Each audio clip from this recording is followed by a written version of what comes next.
Franklin County Commissioners meeting, March 13th, 2018, test.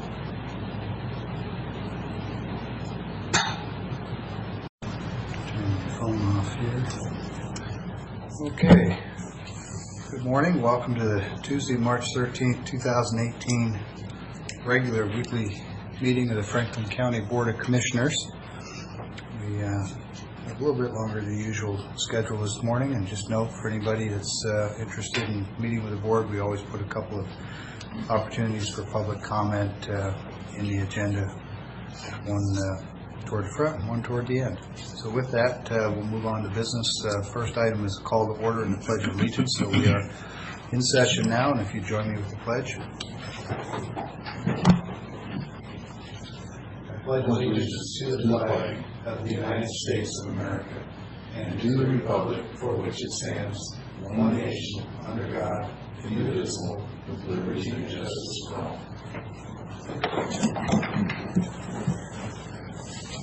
All right. Well, I think our first item of business is going to be a legislative update via phone. Are they calling us, Keith, or are we calling them? We call them. Okay.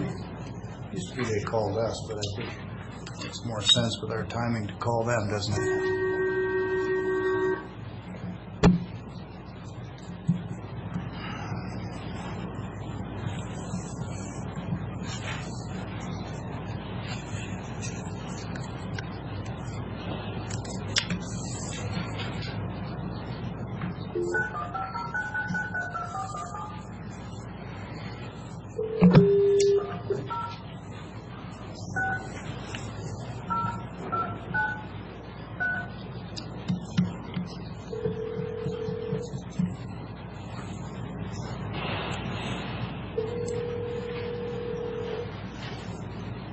Well, good morning.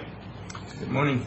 Good morning. Good morning, Jim. You've got the full board here along with our county administrator, Keith Johnson. I'm just going to hand it right off to you. I assume you're going to give us sort of a closeout on the legislative session, how things went. Oh, absolutely. Let me see. Oh, shoot. Hold on. I apparently... Oh, and that's Zach. That's not Jim. Sorry.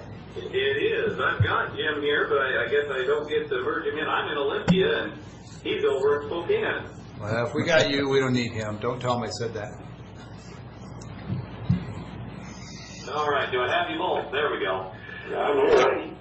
There you are. There we are. Well, it was a very interesting session that kind of ended on the education note. And, you know, they spent a lot of time that last day trying to figure out what they're doing with post-secondary education and the access to education. And they kind of adjusted some of the breakpoints there where a student gets funding or doesn't, and how the state pays for it and things like that. So that was kind of their last little hurrah on coming together on the budget. Other than that, you know, the questions that we've had come up. I don't think the ATV thing was a big deal for you guys, but none of the ATV bills made it through this year. The firearms bills, the only one that we saw get through was the bump stop bill. So, you know, that was and that one was one that I think we saw going through from the very beginning. The budget's coming through. They did still write down some of the property taxes. They moved it out to 2019 though, so we're not going to have to deal with it this year. It'll be in the next one when you actually can plan for that when you're sending out your taxes. So that was a pretty good start. The big thing that we're going to really deal with the interim year and next year, and they actually have dropped an initiative, is on the carbon tax. Who's they? Priority. Zach? Hey, Zach? Priority now that we got hers fixed. Hey, Zach. Who dropped Yes, the? sir? You said they dropped an initiative. That doesn't sound like something the legislature does. So who are we talking about? It's not the legislature, no. Of course. It's somebody, I don't know who was behind it, but somebody like FutureWise or one of those groups like that. Okay. They in the process of drafting the language for the initiative, they did several test groups to test the title and, on the content and all that. Nothing tested over 55%, which, in the test groups, that translates back to an actual vote of well below 50%. So I don't think they're in a position to have much in the way of traction on this. But we obviously need to watch it. Okay. So that's kind of the big thing that's going on over the interim here. And of course, in terms of the Hearst fix and the water bills, there's nothing in this Hearst fix that precludes anybody from filing another lawsuit. So there's no protection in that. It just kind of fixed the fallout from the actual Whatcom County suit. So I don't know how that's going to come out and what that's going to look like between the Hearst and the Foster decision. We just kind of have to play it by ear and do best practices and operate as best as we can. So do you guys have any questions that you saw? Tell us what happened on indigent defense. That seemed like an obvious unfunded mandate and a pretty critical fiscal shortage for the counties, and one that obviously has the potential to draw litigation. I was surprised that didn't appear to move more. Any idea why it didn't? In terms of indigent defense, there was obviously some money in the budget, and the conversations around it, I think what we did this year and what we saw was a lot of awareness that we were able to raise over here, but we just couldn't get the traction we needed on it. And indigent defense funding, getting that funding would have been much more beneficial to us than an increase in the 1% cap on the taxes. Just when it comes right down to it, it's way better for the counties to be able to fund that, with Washington State funding it at around 4% compared to most other states, well over half. A lot of them fund it fully. So I agree with you. I think that there are grounds there in terms of a lawsuit that could be filed. And, a lot of the counties, every county we talk to, and I'm sure all the urban counties are in the same spot, it's one of the biggest line items on your budget. It's just the biggest unfunded mandate that we got to deal with. So when we talk to individual legislators, they understand the situation and are sympathetic. But then once they get together, they forget all about us. But each one of them, that I didn't talk to anybody that told me they had any pushback against funding it, but nobody championed it for us in the places where we needed to get the funding. Well, yeah, and as you said in the bottom line there, it's worth way more than that 1% cap would ever be worth. Yes. But the catch there is, if they give you the 1%, then you guys get to be the bad guys. Right. Well, that's normal though. Money out of the state budget. Yeah. So I've got a little bit of a theory on this, Zach, Jim. I want to run it by you. There's at least one, maybe two legislators that we overheard saying things that, paraphrasing now, we don't really need to fund that. That's the county's problem, because it's the county's court system, and that's where the lawsuit is going to go. Basically, they were saying, not our problem, you guys fund it. They've apparently forgotten the null and void clause in the Constitution, where if they give us a mandate and don't fund it as their agents, it's null and void. We're not legally obligated to do it, or so I've been instructed. So the question is, how much risk do they feel in refusing to fund that indigent defense? And I think they know that the counties will step forward and find the money, even if we have to take it from very painful places, rather than risk drawing lawsuits onto the county that the state thinks that they wouldn't necessarily have a direct play in. I think that last part's where they're mistaken, but that seems to be the thinking over there. Did you hear anything that supports that analysis? Well, fully agree with that analysis, and that's where counties have been making a mistake for many years, is when we get these unfunded mandates, we find a way to keep providing the service. Yeah. And they know that. So, you know, on top of all the unfunded mandates we had, the counties now have about another $16 million as a result of this last recession. Right. On top of what you already had. So at some point, something has got to give. We just can't keep this up and keep finding a way to fund it and cutting other services because we've cut everything. Yeah, you know, and the legislators, like they're saying, you know, individually they're starting to get it. But I really do honestly believe that this is the first year that the independent legislators, even independent ones, you know, just individually, have started to understand and really have been part of the conversation. And so, you know, a lot of times these things take a couple years to educate enough of them who stick around about what our issues are, you know, and that's another point that, you know, we wanted to bring up. There are a lot of seats that are being either vacated or people are retiring or just not running in both houses. You know, I think there's 6 or 7 in the House and a couple in the Senate, and most of them are on the R side. But there's a lot of new legislators for sure where we're going to see new legislators.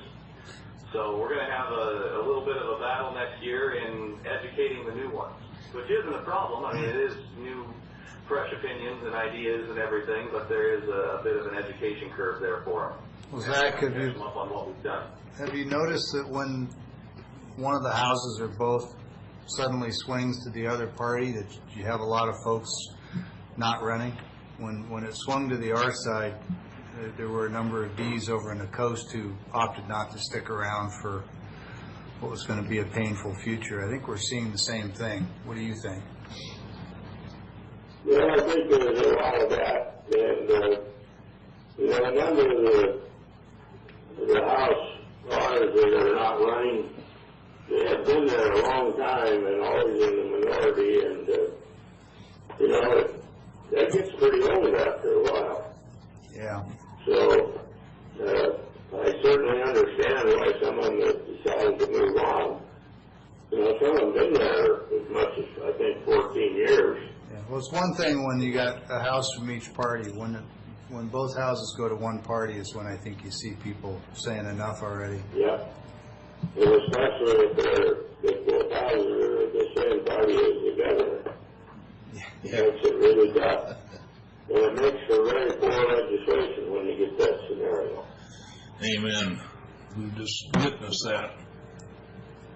Now, at least it's not an overwhelming majority. You know, they've only got 1 in the Senate and 2 in the House. I mean, I realize that a majority is a majority, but, you know, it hasn't been a crazy majority, so that's good.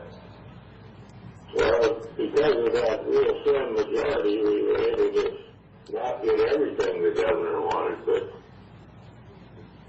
it makes it pretty tough for them to take those hard votes when they only got a 1 or 2 person majority. Did you ever get any sense of what the legislature thought they were doing when they voted overwhelmingly to exempt themselves from Public Records Act? They really thought that they were doing the right thing, that they just had to protect themselves and the public from exposure, but I think they're finding out that the public's got a whole different idea than what they have. I keep seeing all these editorials in the papers and stuff, and I really enjoy reading them because the legislators aren't looking too good in those editorials. And you know, the fact that the citizens woke up and pushed about 6,000 phone calls and about 12,000 emails into the governor's office alone over this issue shows that the public was watching. Well, and you know, the big thing that they that we heard, that a lot of them voted for it, was, they were told that if, the way it is right now, if you or any private citizen were to send them an email, that now that email and all that private citizen's contact information and everything that was in the email is public record. And they thought that was a bad deal. They didn't want to, expose their constituents. But what they forgot was, at the county level, you guys are subject to that level of scrutiny. And anybody who sends you an email could have an information request done, and, whatever the content of that email and the sender and all that, they can't look into your background, but whatever you put in that email is public knowledge. Well, it's a little concerning. They're on par with you now.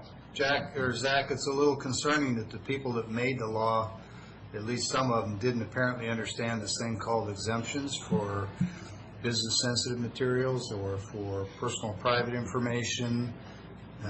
Obviously, those exemptions would allow them to protect the private information that they were holding out as the reason they needed to be exempt. That's exactly right. They didn't have to fear what they were just trying to sell us to protect themselves. Yeah. They just, most of the editorials, if you read them, say that they thought they were above everybody else. Well, Jim, I think you were at the Legislative Steering Committee for Wasack when the governor came in and talked with us for about an hour, and I forget who it was, one of the commissioners, I think, from San Juan County, who pointed out to the governor that if he didn't veto the bill, it was almost a certainty that there would be an initiative and that there would be an overwhelming response. And I think that may have weighed in on the governor's decision to veto the bill. Certainly, I think it was the right thing. The fact that a number of Democrats turned on their leadership and sent him a letter and asked him to veto it. No, I wasn't aware they'd done that. Yeah.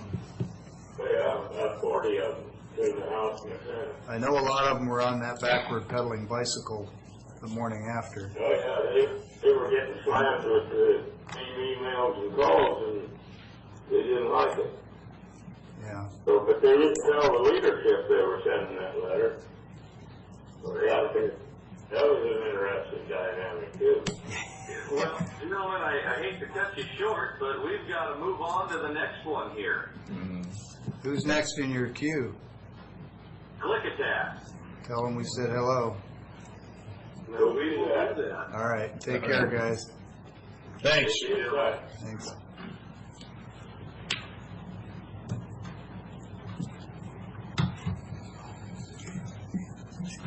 Okay.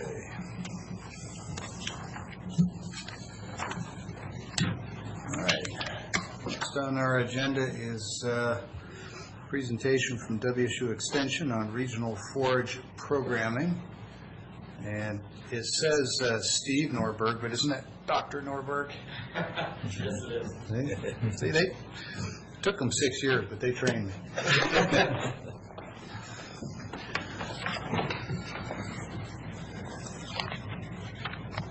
Over to you whenever you're ready.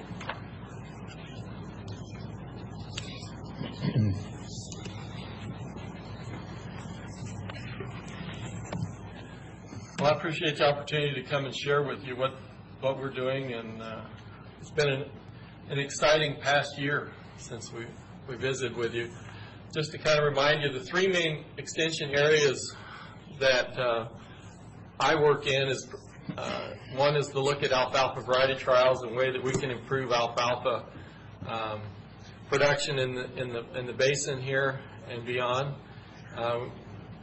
And then the second area that I work in is in forage nutrient management. And the third area I work in is improved forage systems. And so try to decrease the cost of producing forages and or increase the value per acre. And I've been working on some alternative forages as well. Looking at the alfalfa variety trials, this is a list of cooperators that we have that work with us. They include virtually all the major alfalfa seed companies that are in the United States, and we're very thankful that they are on. This Washington State Hay Growers Association works in a collaborative way, and that the fees that go along to bring to allow all this research to occur goes to them, and then they contract with me to do the research. And so it's a great cooperation, and it also encourages the people that that the companies, the farmers tell them, they encourage you to enter it into the trial so that they can see data across trials. That's one thing that farmers really don't have access to without this, is a way to compare different companies' materials on an unbiased way. So is that the reason that it goes through the hay growers? They're essentially a financial and information broker. Right. You centralize everything so that you've got a neutral platform. And also they help direct me. I mean, this last year we went into and we started looking at quality. It was one of those things that they decided they'd like to have. It really, I work closely with the Washington State Hay Growers Association, and we sit down and say, what do we need to change in this situation?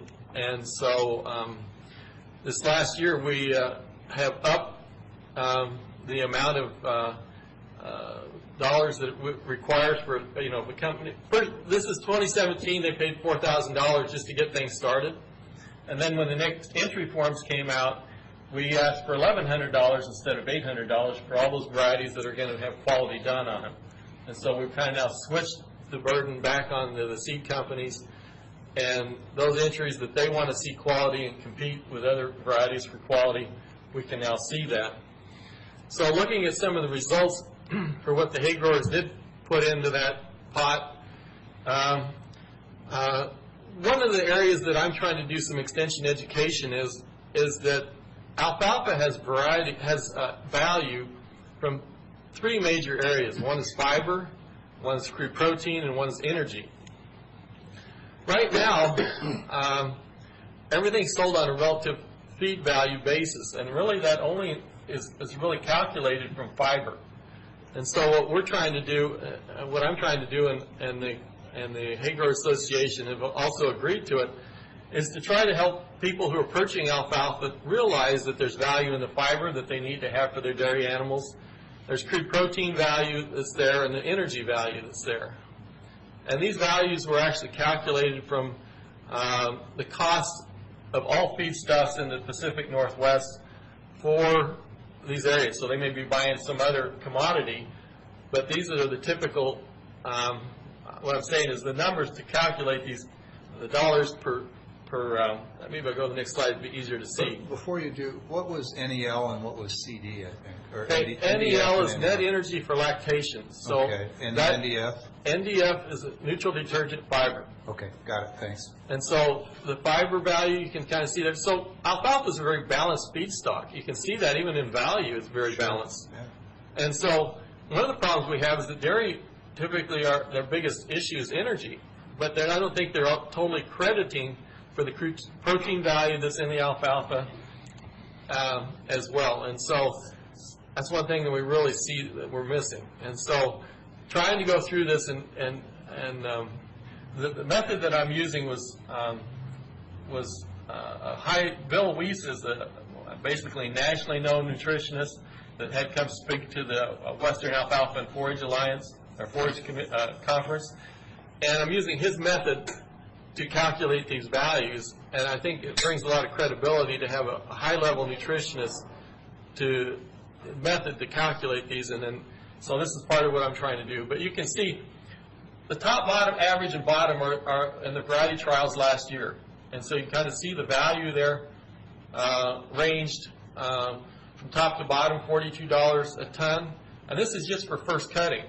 So you can see this is going to multiply through cuttings, and top to average, there was still $25 there, and that's just on the nutrients themselves, that range. And the $4.75 and $7 is really dependent upon the value of milk at that time. As milk price goes up, they see a higher value, and so we use the $7 per ton on, I call them if the milk price was up. Right now, milk prices are low. So when we start looking at it, also too much NDF, the cow can't eat enough, and so their production goes down. So this includes that value into it. And so you can see that there's, on a per acre basis, this includes yield in there, so it really puts a good value that farmers can look either from a dairy perspective or from a production perspective, and put it on a value basis for the Pacific Northwest. And so we think this information is really valuable. Okay, so moving on to soil fertility. Spending a lot of time on struvite. The state dairy forage, state dairy specialist, working closely with him, and basically particularly in the Yakima area, you've heard probably of the phosphorus issues where they can't put on manure on their own land because they've exceeded the phosphorus levels that the ecology will allow them to put on. And so this is a method to try to overcome that. And so struvite is basically pulling that phosphorus out of their liquid manure and putting it into a form that we can send out as a fertilizer to land that needs phosphorus. And so the dairy farmers in the west side have been challenged for years with similar issues, but as I recall, that wasn't phosphorus, that was something else that they were... it could be nitrogen as well. I think it was nitrogen levels, yeah. In most areas where we have concentrated, the phosphorus is becoming a bigger and bigger issue, and so they can make compost and then pull nitrogen out of it, and they can reduce that. But the phosphorus, this is the best avenue that we've seen yet for potential to do this, and so it needs to develop. Would the nitrogen versus phosphorus as a problem be a function of climate or something else? The reason I ask the question is because I see more and more dairy folks eyeing eastern Washington, and some have relocated here. And I'm just wondering if the issues they have on the west side are geographic, climatological, something, because they seem to fare better here than they are on the west side, or maybe it's just all political. Again, I think the amount of forages that can be produced, it's a lot easier to have a high value, a large amount of forages and not have to truck it in. Oh, okay. Probably is what I would, and just more land to be able to work That with. makes sense, that and the politics. And wetlands, I think that's a real catch over on the west side. About runoff. Well, just what are you going to do with all the liquid? The cow's liquid, it gets into the streams and so on, and Right. I think that's a big push for. So phosphorus doesn't leach easily, Right. and you still find it in the water treatments. Is that right? No. So I guess the reason why I put this up here is cities, as well as dairy farmers, have the issue with phosphorus. And so cities like Boise or Seattle are looking for ways to get rid of their phosphorus that's in their biosolids. Okay? Okay. And so, again, struvite's a mechanism for that as well. And so, I got a grant from the U.S. Farmer Alfalfa Research Initiative, or the NAFA, National Alfalfa and Forage Alliance. Drex Gant happens to be one of the high presidents in NAFA, and he represents this area very well. Many of you probably know Drex, but he's been on the NAFA board for, I don't know, probably as long as I've been here. I know Chet, is he a relative? He's his son. And so they just started to check off dollars to get more money into alfalfa research. Other commodities, especially corn, wheat, and soybeans, those things have lots of dollars. But NAFA, I think the need was finally realized that it was large enough that now they're charging $1 per alfalfa seed bag at the retail outlets to go back into research. And you can see I'm up there at the $40,000 recipient, and that money is going to go towards research to two areas. One, I'm trying to work with the struvite and to try to make that system work for forages. The other one is particularly to try to develop basically critical levels. Farmers go out and take their hay test. And typically right now for phosphorus and potassium, they take a soil test that goes down to 1 foot. The problem with that is that the root system for alfalfa goes down to 6 feet or better. And so sometimes the soil test doesn't give us a good relationship to yield response. It's still grabbing nutrients down low. And so our argument is let the plant tell us whether it's low in phosphorus, but we need to find that level accurately and be able to assess that at the same time that they're going out and doing their hay test. And so I've been working, again, Joe Harrison, he's the dairy specialist that I mentioned earlier, and he had another funding level for conservation innovation grants, and he subcontracted to me $20,000 to accelerate this process.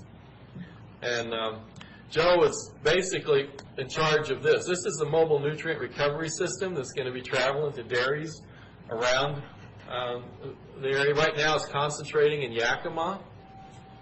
And again, it produces the struvite that we're talking about. And so the idea is to go into the lagoons and areas and to extract that phosphorus out of the system. And you know, we're trying to learn more about the struvite. We're trying to find out the responses. We've got some demonstration research. Brian Eddy up at Moses Lake, he's the president of the, well, he's the past president now, he just got replaced, of the Washington State Hay Growers Association. And so he has a spot on his farm where he puts struvite out on half the pivot, and the other half we use monoammonium phosphate, traditional source. And then we're looking at, and some of the research I look at, because one of the challenges we think we have with struvite, we're pretty sure, is it's slower releasing, which is in some ways good, but if your plant needs it right away, how do we need to mix it with some traditional fertilizer to get it over the hump? And so that's kind of what part of the research is about. How much do we need to mix with it, if necessary?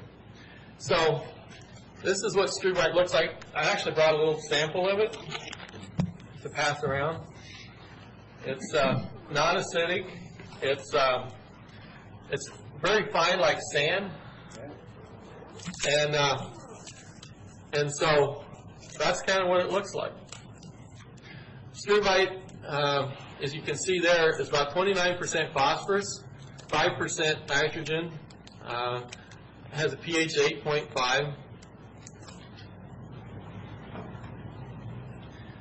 One other areas that I'm working on is that's just a big research project that I've just got started, is to look at bettering the genetics of alfalfa for the Pacific Northwest. In this picture you see the harvester that I harvest the alfalfa plots with, and basically what this research shows is that we're trying to, this came from the federal government, $250,000, and we're looking for molecular markers that breeders can use to improve and accelerate the improvement in forage quality over the long term. And so we're also at the same time we're evaluating 150 varieties, or I should say 150 selections from all over the world for quality out of the germplasm repository at Pullman, and we're adding to that materials from 4 different breeding companies that are, 4 out of the 5 major breeding companies in the United States are cooperating with us on this. And so they're sending us germplasm as well. And I have a team of researchers. There's probably about 8 PhDs that are on this team.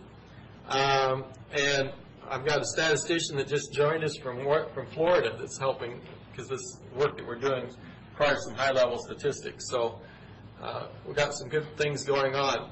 And so there's the companies that are joining with us: S&W, Alpha-Rex, Legacy, and Blue River Hybrids.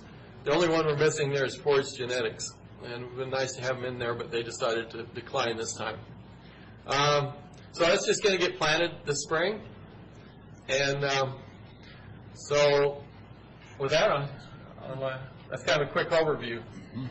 Sorry if I missed it, Steve, but how is this applied? Well, probably a spinner spreader fertilizer truck.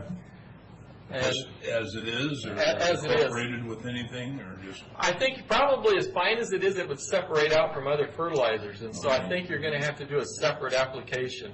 Okay. Right now, we feel comfortable to say go ahead and use this material. If your soil test levels are at a high level, I don't think there's any reason why you couldn't use it to maintain your levels. Mm-hmm. Right now, what we're trying to understand better is that the first 4 months, maybe after application, it's going to take a little while to dissolve, get into the system, and that kind of thing. We think it's about 4 months. You Feels mentioned, like it's heavy enough it could be flown in. It is going to have a little challenge that way. We're looking at different ways, and maybe there's some different ways they can make pellets out of it. But again, because this stuff is a little slower to break down, I'm afraid if they have pellets, it's going to even make it slower to break down. But for the wind issue, it might be something to consider. yeah. So the pH is kind of high on that. Would that be, what kind of rates are you putting that out? Is that going to be an issue, or could it be a benefit if you have an acidic soil? Or what's Right now, the research literature says that high soils that have a low pH or acidic, this breaks down relatively fast. It's on our alkaline soils that this has a harder time breaking down because it's alkaline. So, that's kind of where we're at. There's a PhD student that I'm on the graduate committee of. It's not my graduate student. Is working on this as well, and she's going to probably be helping me with the research that I'm doing here. But So, general question. Lots of great research. I've been watching for years what you've been doing, and I know the board is very supportive of extension now and into the future. But the one thing that really has never connected for me is how does all this research and information end up in the hands of our local growers in an actionable way? I know it does. I just don't know how. So, do you want to answer? well, we can both address that. Sure. For me, it's the winter meetings, and then also connection with the Washington State Hay Growers Association. They have social media. They put out the stuff that I do, but also we have I have 550 different alfalfa producers or people that are interested in alfalfa that are on a mail listserv. And so anytime I get something done, I just send out, here, go to this link, and you can find the research. And so that's one good way. The Northwest Hay Expo, we just had about 520 producers from around the Pacific Northwest come to it. And then the Mid-Columbia Hay Growers meeting, we had about 75 this year. And you actually go to that personally? I do presentations, and I help. Q&A. I line up the speakers, and for at least the scientific presentations, I line those up. Great. So like Steve said, a lot of that, we participate in these meetings, and we do presentations and write reports, and then extension publications that people can get access to however they want them. And the other way that really gets this stuff going quickly is the on-farm research we do, and Steve talked about that a little bit. But that's my experience has been, you can tell somebody what you think the right thing to do is, and there's a small percentage they're going to take that and run with it and implement it. But when you go out onto somebody's farm and show them what works and how it works, then those are the early adopters, and then those adopters share with their neighbors, and that's really the way this stuff gets going quickly. Well, as you know, earlier this month in Olympia, through the Ruckelshaus Center, we had about a 3-hour session on WSU extension, and it was 39 counties involved and a lot of different perspectives, but there seemed to be pretty universal agreement that it's value added. And it occurred to me through the process, and I mentioned this to the gentleman whose name escapes me now, who was leading the effort, but he just pointed out that I think you're doing lots of great things, but I'm not sure that the county really has a fine understanding of that last step, that connection with the growers, so that when I'm out talking with people, I have a better sense, because really it is a value proposition, right? We're spending the public's money in part to fund your activities, and I think it's incumbent on us to know how that comes back to the home front, not necessarily to some other county, but right here. Yeah. Because that gives us the tools then to explain what the value of extension is on the ground. Those few farmers that you meet with personally, they get it, obviously. Yes. But there's a much bigger audience out there that I'd like them to understand what the value is of extension. So that was the point. We could do a better job of that, and we do have some materials available where we take specific projects and we put a dollar value of the impact of those projects together, and we can share some of those with you, but I agree, we could do a better job of demonstrating that. And I realize research is your primary focus, not marketing. Yeah, we're terrible marketers. But you need a little bit of the marketing, because I don't think people fully understand just how much you bring to the table. So. Yeah, we'll work on putting some of that together a little bit better to digest. What's the cost of this stuff? Is it expensive? That's still to be determined. I've been trying to get that out of the, there's a private company that's trying to help facilitate this get going, and this particular material did come from Boise Biosolids right there, but this is the first year that mobile unit's been going around, and so I haven't even seen the material from it yet, but they've hit 17 different farms or dairy farms so far. And they said they would be able to go to others if they're interested. But the concentration right now was in the Yakima area. I think that's the area they wrote the grant for. And so it's a part of a larger conservation innovation grant. So I expect that when you go to these conventions, these conferences they have, you talk about this, but also your funding now comes from the assessments and also ARS and places like that. Well, yeah, the alfalfa checkoff money, that came, the $40,000 came from that, those dollars from the Assessments. Yeah, basically assessments. And then the federal, research dollars that come from NIFA, that was federal money, and $250,000. That's where the farm bill comes in for you. Yeah. And then obviously the money from all the different seed companies to do the variety trials, that money comes in. And then, once in a while, as the local Washington State Hay Growers Association helps me out a lot. Like right now, they are assisting me putting a new motor into my harvester, and so they're giving me a really good deal on it. And so a couple of producers are helping me get that engine in there, and we're converting from a gas to a diesel engine, so I'll have a little more reliability. And the machine that you saw up there is from the 1980s, so it needs a lot of TLC. Listen, if you need engine help, I got a guy right down here. We'll send him right over. That machine could keep you busy half time, probably. I know when I had the shop up there, Pioneer's machine, their alfalfa forager was pretty labor intensive in my shop quite often. There you go. We got an expert. I just really appreciate your time to Sure. hear. Very interesting. Thanks. Thank you, guys. Okay, I'm a little behind here, but next up is reclassification of planning and building director's position, and this is going to be presented by our HR director, Carly Nave. Good morning, Carly. Good morning, Carly. Morning.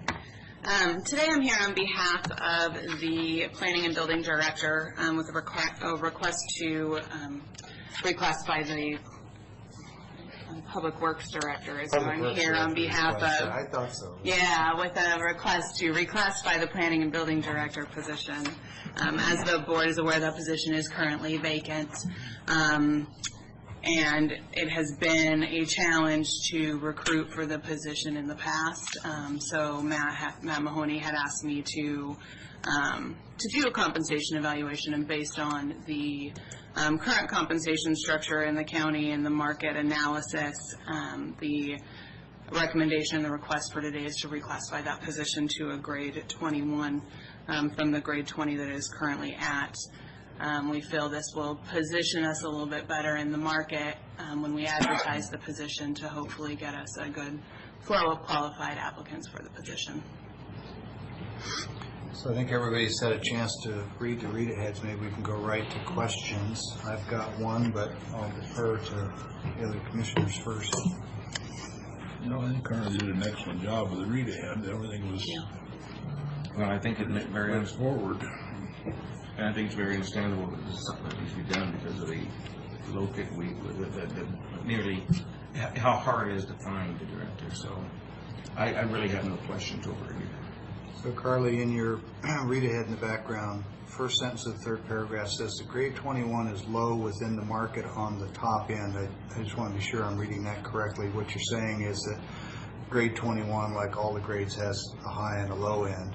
It does. And the high end of a grade 21 still isn't maxing out what the market is. It's kind of maybe in the mid or three-quarter point. It doesn't. Okay. All right. That's what I took it to mean. I just didn't want to assume. And then the reference to a consideration of an employment agreement with an associated retention bonus. Don't know where you got that idea, but I like it. Yeah, I thought you might. And of course, that needs to be balanced against the salary offering based against demand, supply, experience, and all those things that I know you take into account. Correct. Okay. Is it fair to ask at this time what a grade 21, what that range is? The range for the grade 21, In the it second paragraph. starts I just at, wanted everybody to... yeah, it starts at $74,088 a year, and the top end is $99,306. All right, well, if there's no other questions, anyone care to make a motion for approval? Or otherwise? I would move that we approve the reclassification of planning and building director.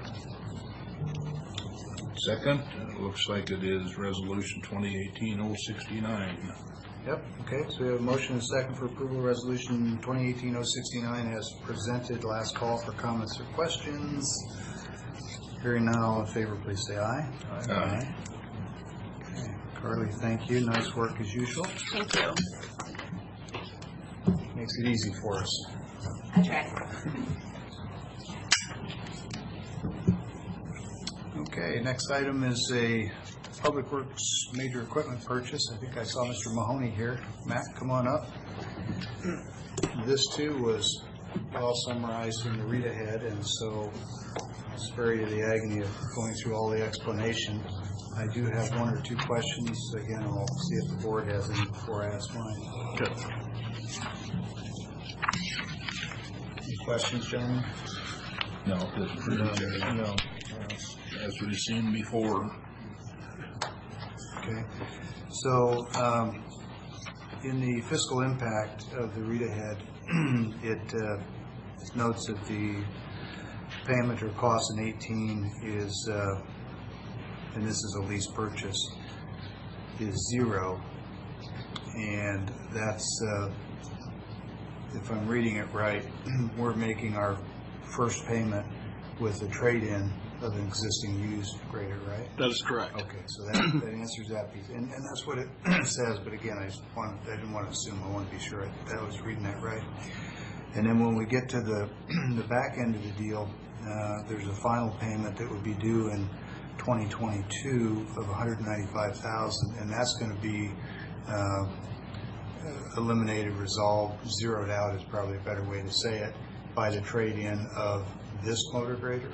After we've used it for a number of years, or? Yes, that's the easiest way to say it. So, correct. So the distributor is saying in writing, after this number of years, instead of making that final $195,000 payment, we will buy it back from you for that amount. That is correct. And we've ascertained that that's a reasonable fair market value, that we're not selling it back to them overly cheap, because they then have to turn around and sell it, right? And they've got to make money on it. That is correct. And we're not required to sell it back. They're just giving us a guarantee that they will buy it back from us if we choose to. So we can always choose to. So we have the option. Absolutely. Okay. What happens after 3 years if, and I know none of our operators would do this, but maybe we loaned it to some other county and they put it in a ditch, right? Yes. And it's damaged. Are they still obligated to buy it? There's some requirements on the condition that it needs to be in. Yes. Yeah. Okay. Yes. But all. You've done it numerous times like this, so Matt. This is a little bit different. This is why I chose to put it on the agenda as opposed to the consent agenda. Okay. Normally we do a 5-year, what we call a 5-year buyback program. Right. This is a little bit different. The reason for this is we have an existing case motor grader that is well beyond its useful life. And this is a very cost-effective way for us to get that one traded in and get into a 5-year buyback, guaranteed buyback for this motor grader moving forward if we choose to do that. So does this? I don't know if I should go there. Does this grader use edge guards? Yes, it does. Not as many as you would think, though. Make sure you have enough, but not too many. All right, I don't have any other questions. Is there a motion on this one? I would move for approval of Resolution 2018-070, Public Works major equipment purchase. Second. Okay, there's a motion and second for approval of resolution 2018-070. Last call for comments or questions. Hearing none, all in favor, please say aye. Aye. All right, Matt, thank you. Nice work on this one as well. Great, thank you. I know that we're pressed for time, but if it pleases the chairman and the rest of the board, I'd like to give you an update on the Juniper Dunes.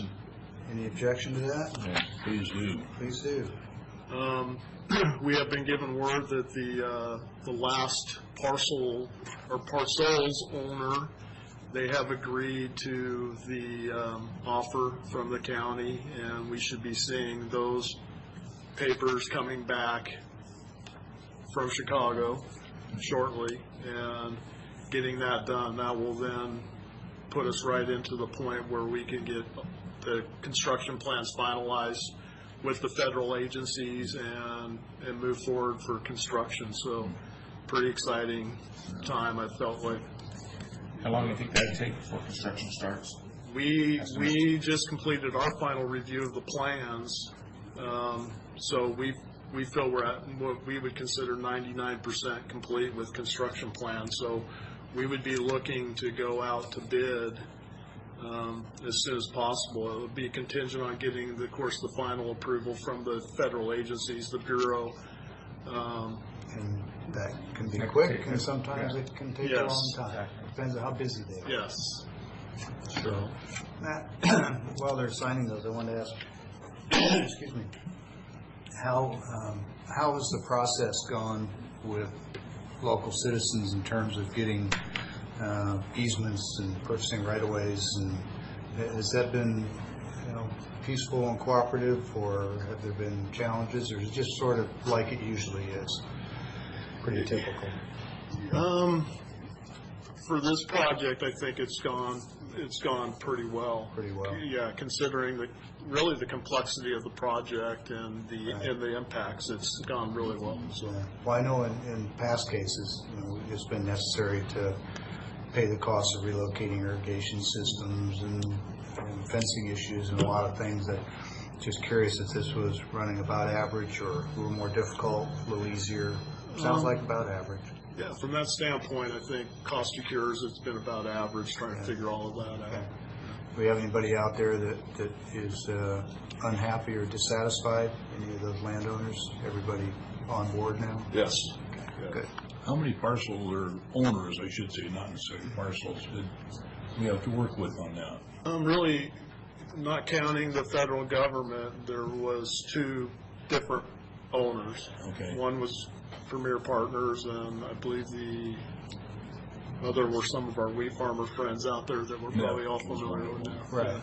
And of course, Premier is the same company that owns the land, if I recall, along Peterson Road, that wanted us to replace their $1 million irrigation pipe under Peterson as a condition of. That's correct. Which is what moved us to the route we're on. So it's funny, you can move a section line over. It doesn't necessarily mean you're going to end up dealing with the same people. You'd think you moved that much farther over. Yes.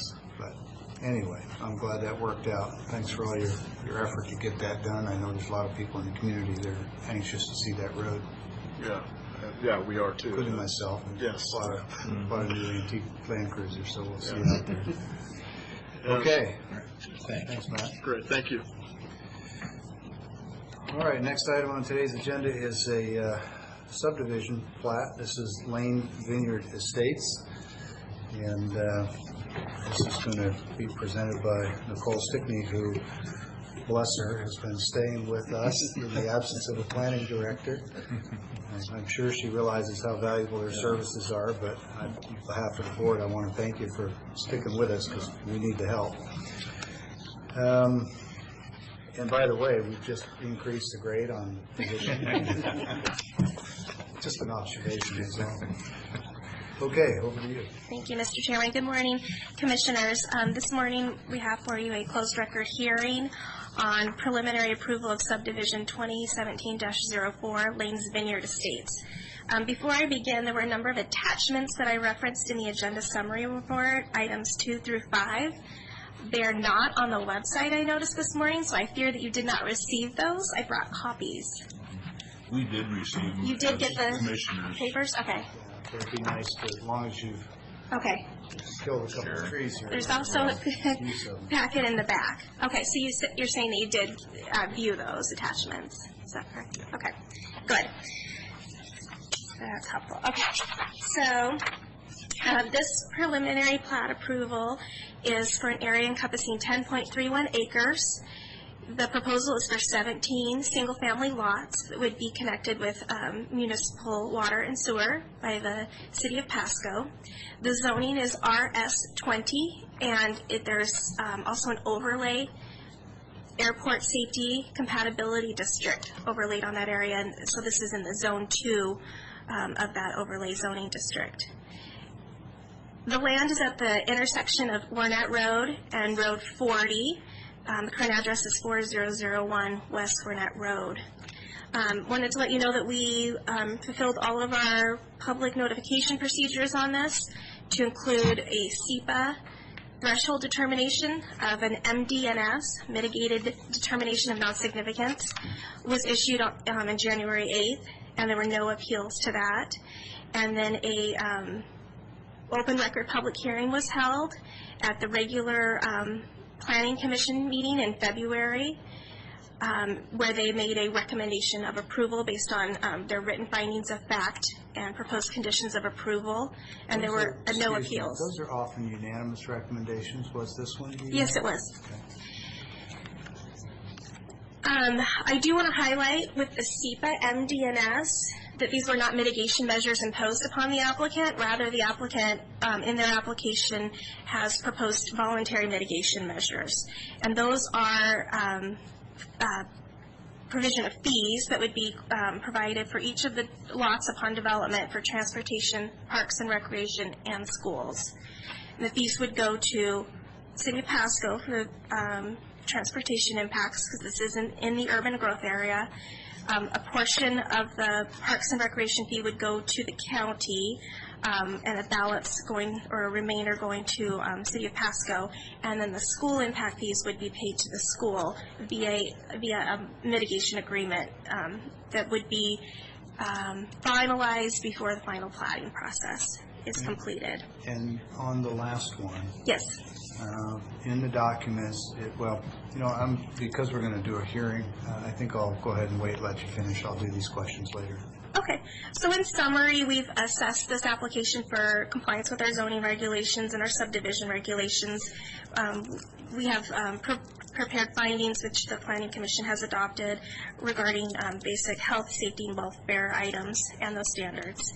A couple of things just to note: there will be a requirement for an airport disclosure statement to be posted onto the plat, so that everyone can be aware in that area of the situation with proximity to the airport. Fire hydrants and all the water services and sewer services will have to be approved by the city. The city is also requiring an annexation agreement required before the services are connected, so that people are automatically opted in should annexation be considered in the future. If you approve this today, the application would be vested to the development regulations in effect at this time, and they would have, I believe, 7 years to complete the plat. I think that is what I wanted to cover for you. Again, the Planning Commission did recommend approval, and it was a unanimous vote based on their written findings of fact and conditions of approval, which are summarized in the draft resolution that we've presented to you today. And with that, I'll answer any questions. So I think before we go to questions, I want to get a couple of administrative things cleared up. Commissioner Cook, Commissioner Miller, feel free to weigh in here. This was not advertised as a hearing, public or otherwise. It is a closed record hearing, we said, which limits us to the materials and information provided to us from the Planning Commission, so we all understand what that means. And for the public, that our decision today is predicated on the record and no other outside information. Correct. But it's not advertised as a hearing, and I'm wondering if we had a legal obligation to do that, to make this approval. Normally, we advertise these as public hearings. Well, being a closed Closed record, there's no requirement. record. Okay. I would also add that no appeals were received following the Planning Commission's recommendation. If a appeal is received, then this becomes an appeal hearing, and that's not the nature of this. This is more of a procedural item. All right. I just want to make sure we're staying legal. When we're having public hearings, they are advertised, but I didn't know whether or not, from memory, if a closed record hearing needed to be advertised. Okay. So with that, Matt, is there anything you want to? Well, we'll come back because you and I had a conversation yesterday, and that may generate some comments and questions. So let's go to the board next. Commissioners, any questions or comments from you? I think you alluded to mine, so I've got a few that I'll touch on. Yeah. I think are going to be similar. Yeah, I have no questions this time. Okay, so I think maybe the best way to approach this, Matt, is let's start with in the conditions of approval, item 1F. Give people time to get to that page.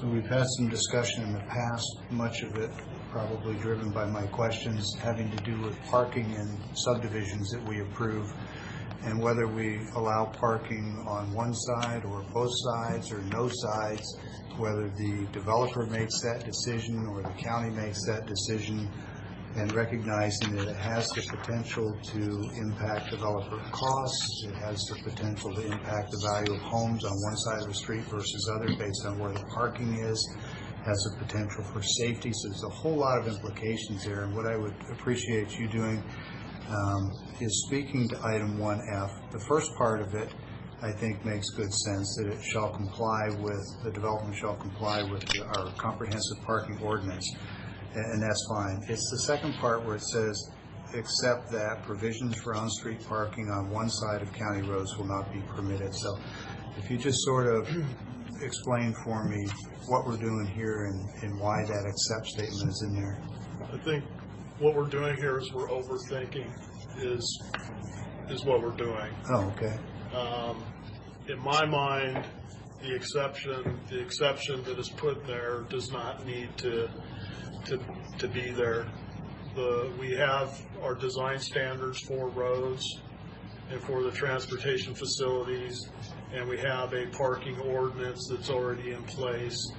And I think that's just a remnant of language based on conversations, and to be honest with you, me not having those conversations with staff to revisit language that we continue to put on our comments to so these. So is it accurate then that our current comprehensive parking ordinance provides a developer the opportunity to do parking on one side or the other, or both, or none, depending on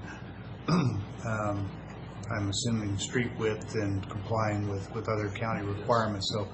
So all the options and flexibility for the developer are there. It seems like the only reason we'd make an exception is if the board wanted to override our own parking policy and say you can't do this specific thing. yeah. And unfortunately, that may be a remnant of something I've said in previous meetings. I hope not, but in any case, it does seem to me like maybe that's something that probably is an unnecessary limitation on the developer. I agree. You agree? Anything you would add, Nicole? You agree? Okay. Administratively, whoever the experts are on these closed record hearings, how much latitude do we have for minor changes? At what point do we think this require? I mean, if it were a major issue, we would have to. I can't say it that way either. If it were a major issue, we might disapprove it, and then it would go back. Anybody have a feel for how much latitude we have short of sending it back? If you want to clean up the resolution to remove language that's unnecessary or redundant, I think you could do that. I think if you were going to change something that was directly related to the findings of fact, however, you would need to refer it back to the Planning Commission for further review. Let's go through my other questions. It may be that cumulatively we need to refer it back, or not. We'll see. Okay, so it sounds like we have some language there that removes some of the opportunity that a developer would have to decide parking, that opportunity that's already in our comprehensive plan. So we're essentially negating part of our comprehensive plan for reasons unknown. So then let's move on to this is F3 and 5, and I'll find the page for you. It's under mitigation, I know. Okay, so there aren't page numbers here, but it's under F. It follows extension of city sewer, utility improvements, and then mitigations at the bottom of the page. Okay, so F3 shows a $4,700 per single-family dwelling unit school impact fee, and the terminology there is important. Impact fee paid to the Pasco School District. So this is a condition that we're levying, and the concern I have is that is directly in, I guess the word is contravention. It runs directly counter to a resolution passed by the board not authorizing school impact fees in the unincorporated county.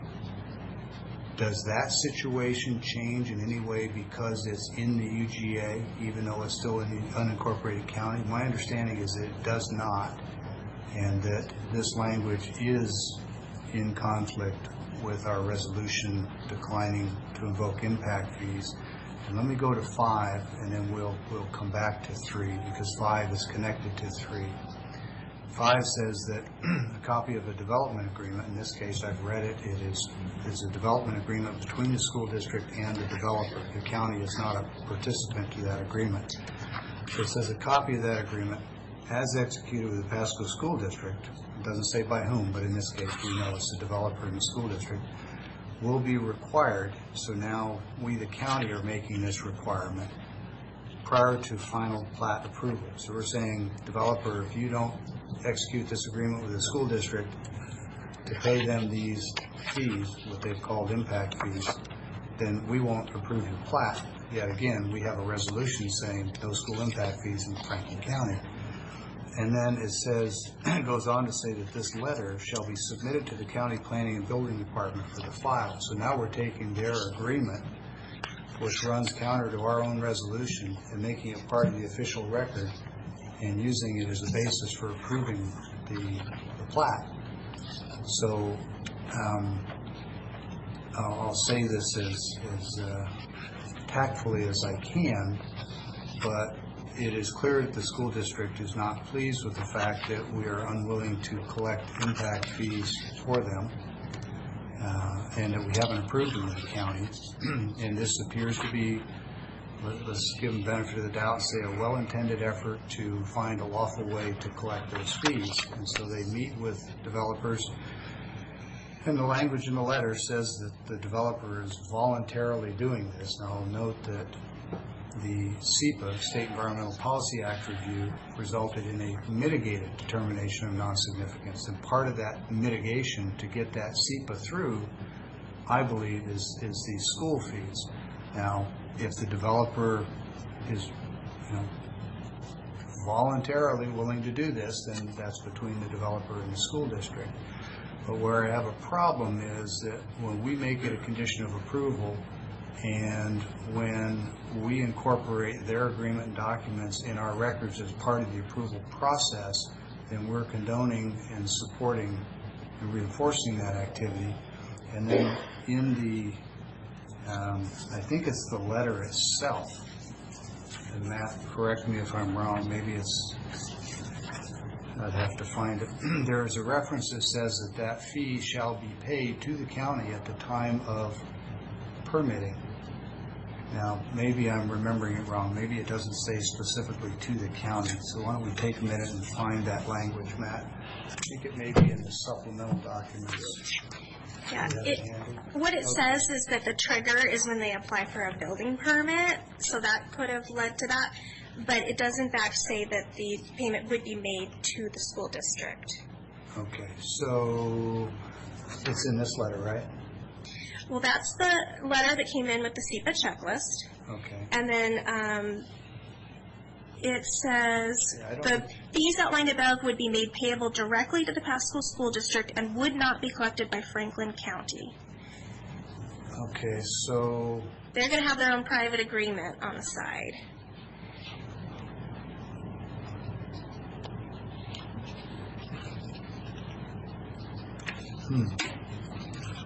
Matt, do you recall where that reference is to collection at time of permitting? I couldn't find it as it relates specifically to the school impact fees. Yeah, give me a second here.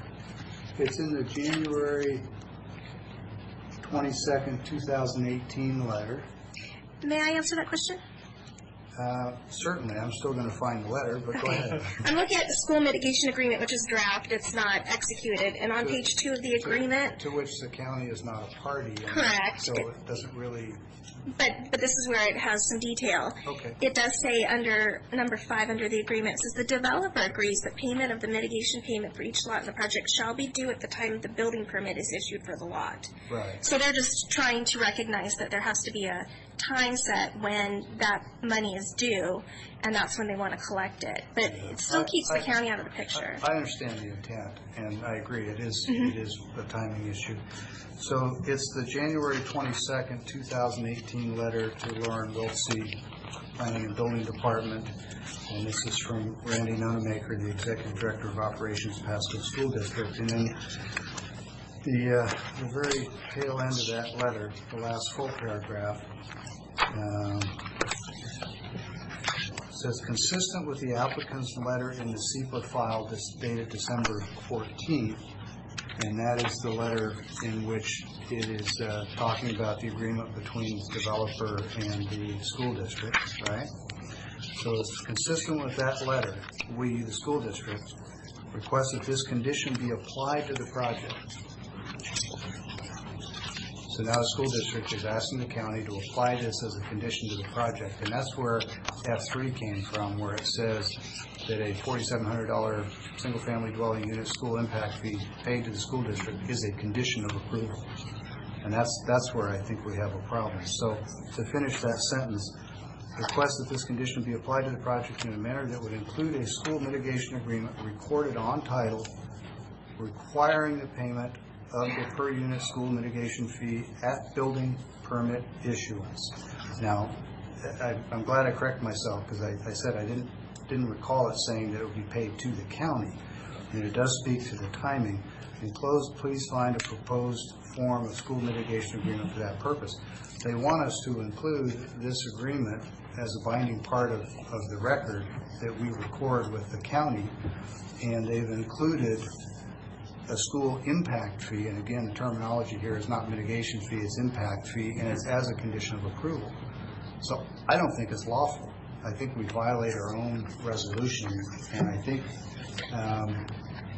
my view is that it needs to go back to the Planning Commission, and we need to remove any reference to or involvement on the county's part with respect to impact fees, mitigation fees. That is solely and strictly between the developer and the school district. I could presume that the developer is voluntarily offering to pay these fees because, like me, they believe in good schools and they're happy to support them financially. Or it could be because they feel that their SEPA mitigation would get challenged in court if they didn't pay it. My personal view is it's the latter, but I'd like to give them the benefit of the doubt and say it's the former. In either case, I don't want the county approving a document that says that a condition of approval is that there's an impact fee when we have formally opposed it. If I may, Please.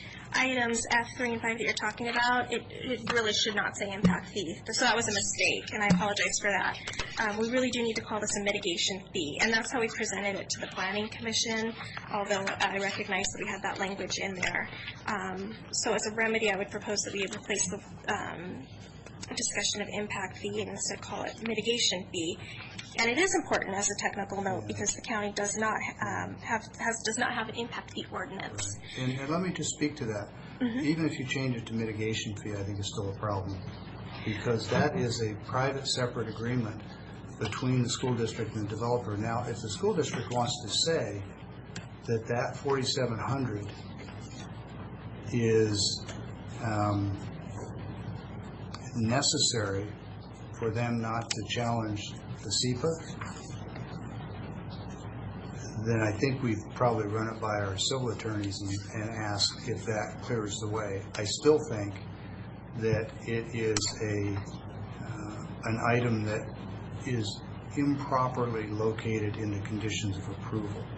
If it was in the findings of fact that the school district and the developer have entered into a voluntary agreement such that the developer will pay this much and the school district won't challenge their SEPA, then that would make sense.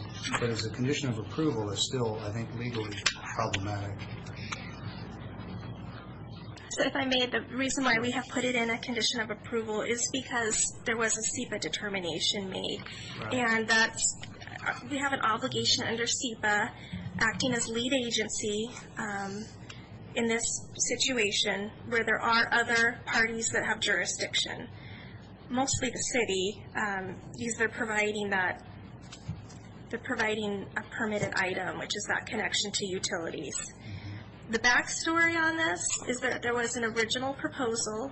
It was called Lanes Estates. It came in as a preliminary plat and went out to SEPA with a DNS with no mitigation measures proposed. Well, when you say it went out to SEPA, the SEPA process was concluded and there was a DNS?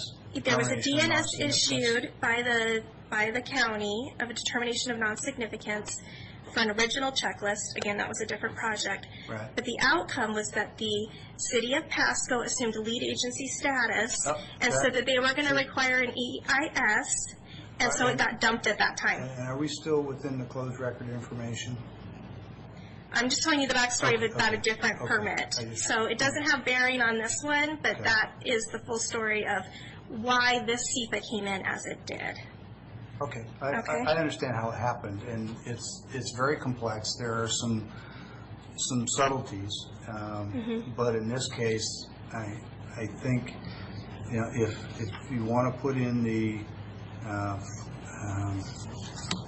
let me get the right language here. If you want to put in the findings of fact that, you know, we've determined the fact that the school district and the developer have entered into an agreement for a per lot fee of this amount, and I don't have a problem with that. Facts are facts, and making it part of the record's fine. Where I have a concern is when we make it a condition of approval and we also include their agreement and encumber titles, because then I think it's the county that is taking that authority as the recording agent, or is that going to be the developer?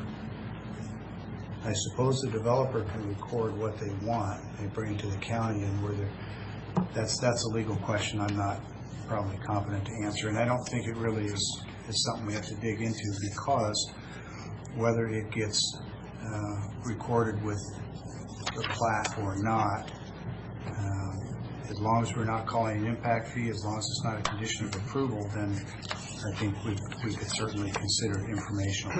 And I am glad, and I appreciate the fact that you cleared up the fact that the payments are made from the developer to the school district and not to us, because there's no legal authority for Matt or anybody else to collect an impact fee or even a mitigation fee for schools. Whether it's lawful for the school district to collect those is not a matter for my concern. So what do you think? Well, I would just offer one more bit of information. So I see your point about not conditioning the plat on that fee. However, the application, when we look at it as a whole, SEPA is an important part of that. Right. And it came in with this offering to mitigate impacts. And there are no doubts that there are impacts of this proposal that are environmental, and so that they're subject to SEPA, and we need to look at them. Sure. And so that is why we put it in under that conditions. That's the reason. It's because SEPA is an important part of the platting process. SEPA is not just important, it's mandatory. Right. Okay, it's a legal requirement. And I probably all of us have done SEPAs for projects that we've done. And I completely agree with everything you're saying. The distinction I'm making is that the fact that the mitigated determination of non-significance was achieved in part through a voluntary agreement between the developer and the school district is a matter of fact that is appropriately in the record. But I would have to very much disagree that it is a condition of approval from the county. A successful SEPA, that even asks for a mitigated determination, that can be a condition of approval, that there is an approved SEPA. And so if this said that, you know, the condition of approval is that we have an appropriate or an approved SEPA document, then that's fine. But to include that payment and that fee is a requirement is where I have a very strong opposition to including that language. It just doesn't, in my view. You know, other people probably know a lot more about this than I do, but if it's in the findings of fact, okay. You know, we find in our fact gathering that this agreement exists and it's purported to be a voluntary agreement. Not that matters, but it's informational, and that agreement was part of achieving a mitigated determination of non-significance and a successful SEPA process. And then we go to our conditions of approval. If you want to make reference to it, you can say that condition of approval is that we have a successful SEPA process, although that's a given, or we wouldn't even be considering it. So one more bit of information. Your questions beforehand, and I've done a lot of talking, so we'll come back to that. My thoughts too, reading through it, because we have indicated ever since this impact fees came out that we are not part of it. Well, for mitigation, right? Yeah, there's a minor issue of the appearance that we're participating in these. The major issue, you know, we set aside the minor issue, and we can do that by just moving it to the findings of fact. The major issue is that it's a condition of approval. I mean, I will vote no on it on the basis of that. I just wanted to point out that the subdivision code says that when this matter comes to the Board of County Commissioners for consideration, it says the Board of County Commissioners at the conclusion of a closed record appeal shall make and enter findings of fact and take one of the following actions. Appeal process you're reading, right? Yeah, well, the code is kind of, one is approve the preliminary plat with or without conditions. Two is deny the preliminary plat. But isn't that on the appeal process? This is an initial closed record hearing. This is not on appeal. Not trying to split hairs, but I think the rules are different. It's actually written as though it's always an appeal. That's how they write it. Oh, okay. Yeah, it's an issue with the code. You're the code expert. It could be cleaned up. So what I would recommend is if you want to just change it to a finding of fact, based on the record from the Planning Commission, what they have forwarded, and then remove it as a condition of approval, I think that would behoove you. I think we're well beyond the administrative. So you want to remand it back to the Planning Commission? Well, I think we're well beyond the administrative changes that you referenced earlier. But let's have a conversation about that. If we were to remand it back, the Planning Commission would look at it. They would agree or not. And their packages they send to us are advisory, and they've always been great about acknowledging that is the process. They advise and we decide. They might very well agree that it is properly a finding of fact and simply move it over there and send it back to us. If we had a sense that that was what they were likely or probable to do and that they likely wouldn't have a heartburn with it, then I suppose we could entertain the idea of simply moving that language to a finding of fact. There still are a couple of other issues to deal with. One is the parking fees, which we could simply strike the last portion of that sentence where we contradict our own policy. And we could, under F5, I believe it is, get to the right page. Yeah. Under F5,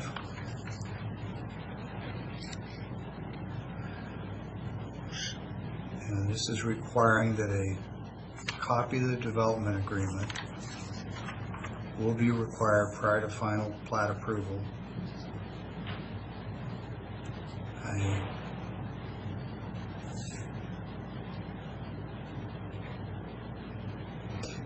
See, the requirement for a successful SEPA trumps item 5. If you have item 5, if you have a successful SEPA, and this is simply part of how they got to a successful SEPA, then this is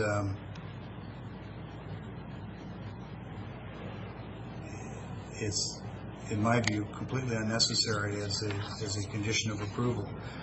The legal requirement is to have a successful SEPA. This is talking about how they got to a successful SEPA.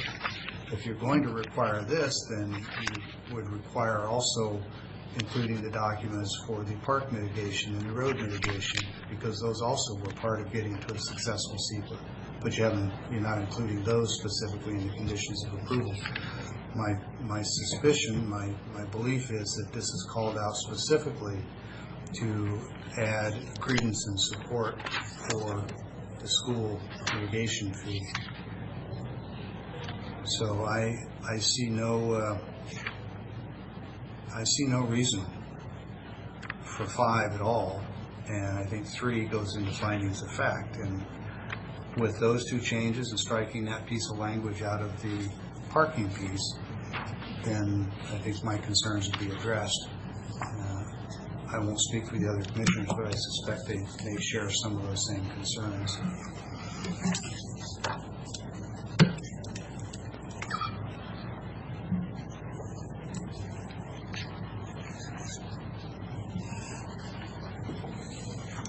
And I certainly don't want to hold up a private developer's ability to move forward with their project. That costs everybody money and time.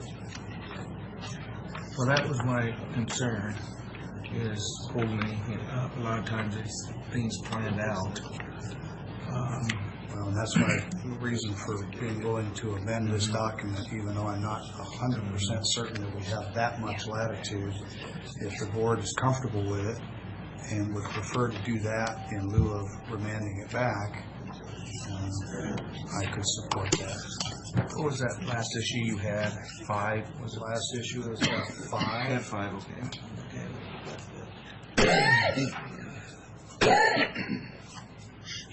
This page. Right.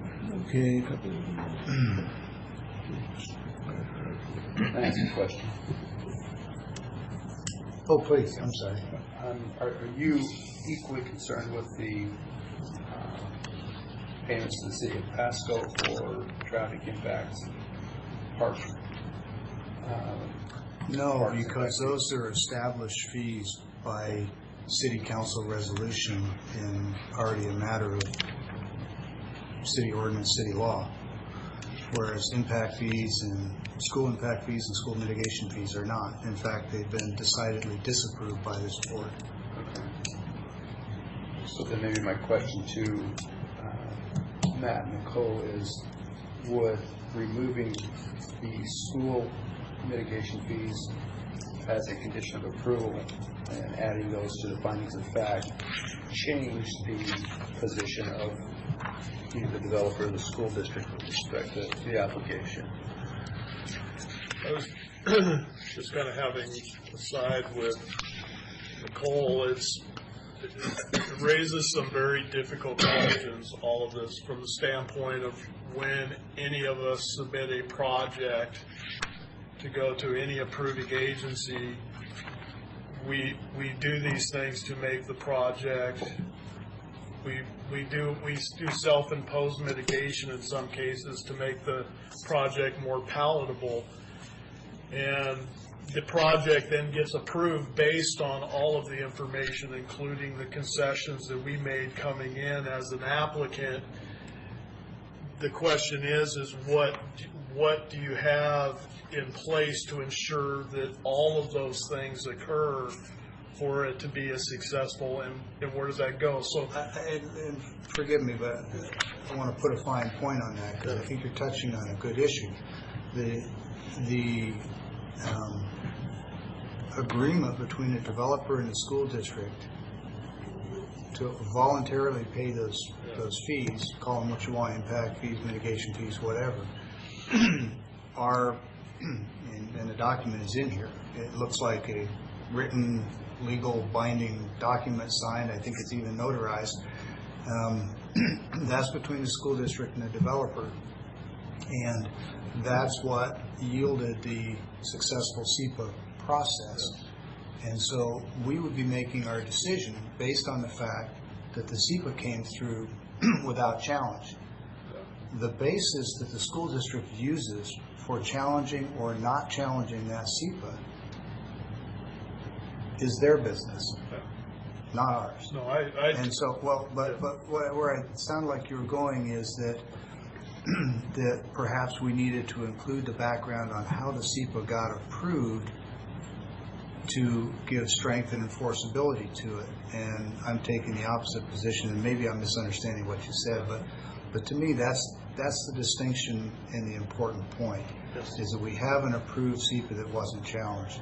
Whatever reason, maybe the school district didn't challenge it on a given day because they didn't think the impact was that big, or because they just got a ton more money from the state in the reworking of how fees are provided, and a recent bond measure was successful and a recent levy measure was successful, and good for them.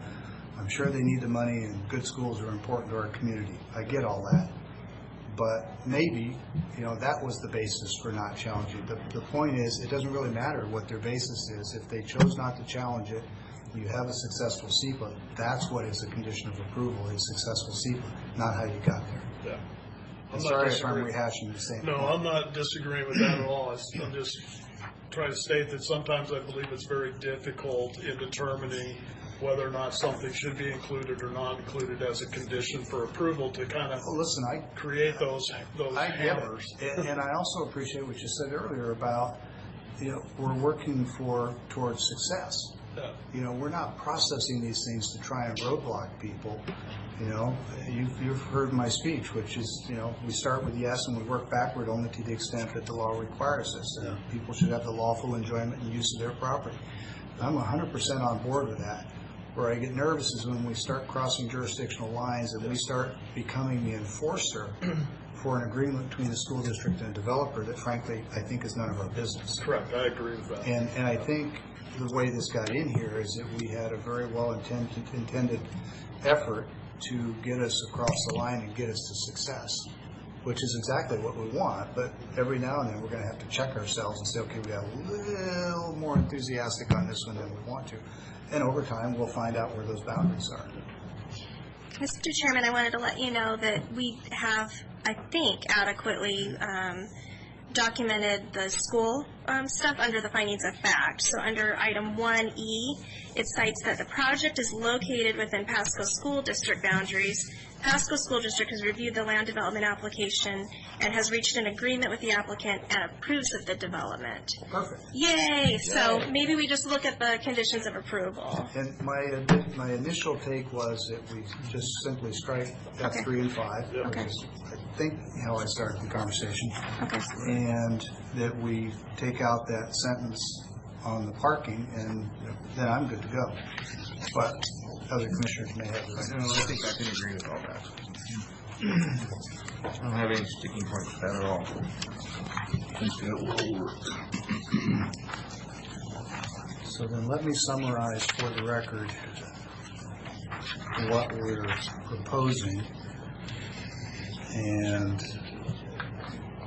does anybody object to me lining out these items and just initialing them? And you'll be able to see the actual line outs before you sign the document, assuming we approve it. What we can do, Mr. Chairman, is we can prepare a new resolution based on the board's. And just bring it back to us for signing after the meeting? Correct. Okay. All right, so What's the signature page? Is that a need adjustment? if we delete those two,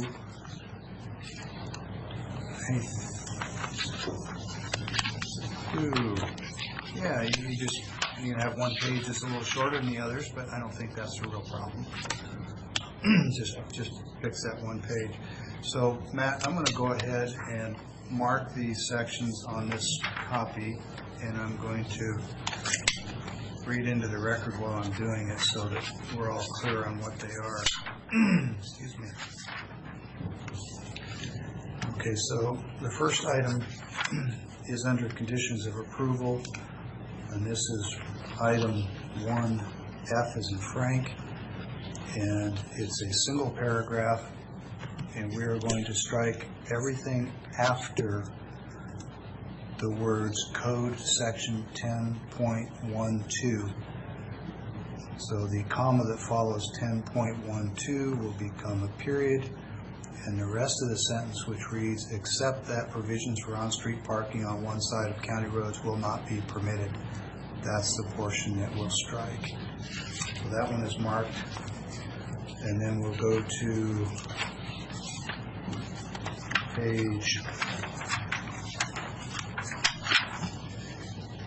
again, not a page number. This is also under conditions of approval. This is section F as in Frank, mitigation. This will be item Roman numeral 3, and we will strike the entire item. And in the same section, on that one reads $4,700 per single-family dwelling unit school impact fee, comma, paid to the Pasco School District. And then item 5, in that same section, mitigation, section F, this will be Roman numeral 5. We'll strike this one as well, and this one reads, a copy of the development agreement as executed with the Pasco School District will be required prior to final plat approval. This letter shall be submitted to the County Planning and Building Department for the file. So we're going to strike that paragraph. And so that section will then end up with section F, mitigation. It'll have an item 1, an item 2, and item 4 will become item 3. So we'll have a total of 3 items when it's finished. So those are the proposed changes. Open to any other discussion if there's anything else anybody wants to bring up. If not, the motion will be in order if desired. Did you have anything else, anybody that you want to add? Mr. Chairman, I would move for approval of 2018-071 with the verbal additions and deletions, and authorize us to sign the signature page and let Nicole and Matt clean up the language. I'll second. Okay, so we have a motion and a second for resolution 2018-071 with the changes detailed verbally into the record and also marked in this staff package presented to the board for approval. And just reaffirm that you'll change those pages as necessary, and we'll go ahead and sign the signature page since it should be usable as is. Any other comments or questions, concerns? We're all comfortable? Okay. All in favor, please say aye. Aye.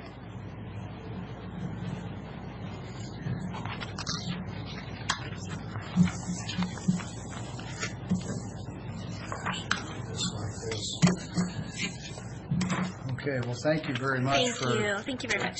for the excellent discussion and insight as to how we got there. Just want to reaffirm that we appreciate the fact that you're leaning forward toward success. And I can deal with this little bit of adjustment a lot easier than I can us making it too difficult for people to get their work done.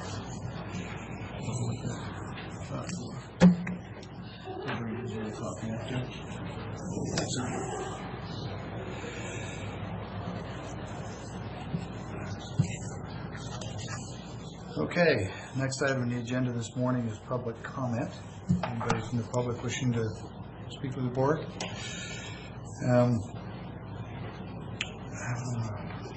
I'd like to get the board's approval for maybe moving up our consideration under office business of the syringe exchange program. I know we've got Dr. Person and Health Department staff that have been waiting patiently through that long discussion, and based on what I see here, it's going to be a while longer before we get to that topic.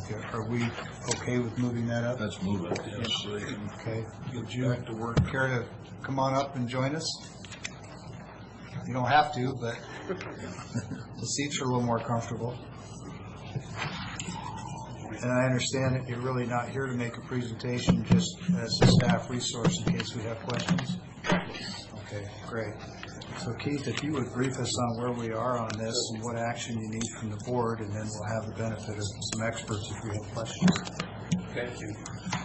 Yes, Denton Franklin Health District, as you know, has a clinic in our building that's referred to as the annex building. It's a Clark Street building.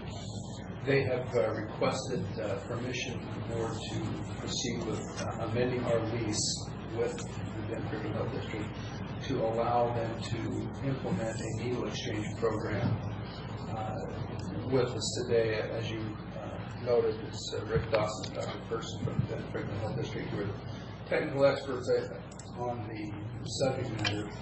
I have reviewed the proposal.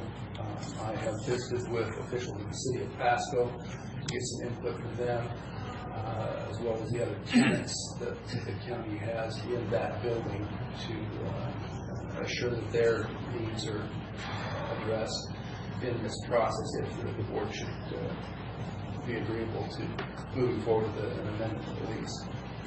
The lease does require that any changes of this nature would have to be done in writing, and so if the board is agreeable to the proposal by the health district to allow this to take place, then we would bring back in future meeting the amendment to the lease for the board to vote on and sign. So with that, we talked a little bit about this before in the meetings, but I certainly stand for any questions. Commissioner Cook, questions? No, I just comments, I guess, more than questions. And you know, our executive director over at Health contacted me as a chairman of the board probably last July and first brought this issue up. And you know, my first impression was, you know, I didn't think we would have a problem at that time, but I said we need to contact the city of Pasco because it's in proximity and in the city limits, and it took a little while to get all that done, and then finally I saw a set of drawings of where this door was that was going to be the entrance to the exchange program, and it was I don't know, within about 30 feet of WSU's extension office door and facing directly towards it. So at that time, I contacted Tim Waters, the director of WSU Extension, and naturally there was some concerns because of students and so on, 4-H kids and whatever. So that led us to, I think, Rick and Tim, you going over to Walla Walla and actually physically saw the operation work. So I think I need to leave it up to those two at this point to get their input. And I said originally I had no problem with it. I brought it to the board and as information only, not as a decision of any kind at that time, but just let them know where the process was. So, Okay.